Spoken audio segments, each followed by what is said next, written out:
Menga qara. Bitta savob kelgan.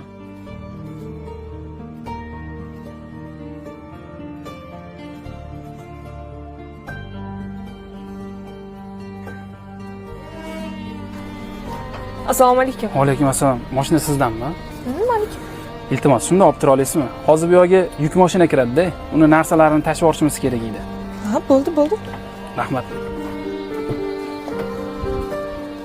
Menga bitta bardak choy bilan bitta ice baklava bering, iltimos. Xo'p, bo'ladi. Onasi sumka tayyor bo'lgan bo'lsa, pastga olib tushib ber. Iltimos, onasi olib tushib bergan.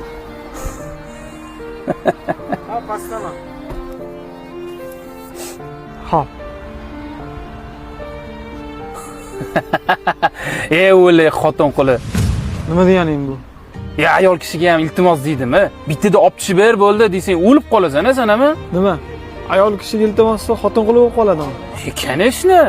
Ko'chadagilarga yoqish uchun, ishing bitish uchun iltimos kanda qilmaysan, uyalmaysan. Lekin ayolingga kelganda uyalasanmi? Iltimos qilishlik uyatli ish emas. Ayolga hurmat, izzat, ikrom degani.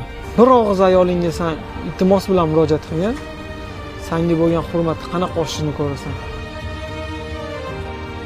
Adasi qarab oling. Hozir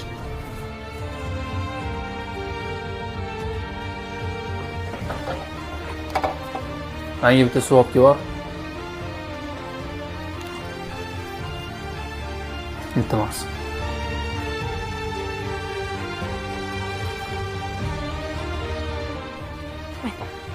Adasi, meva kesib bering, yeysizmi? Mayli.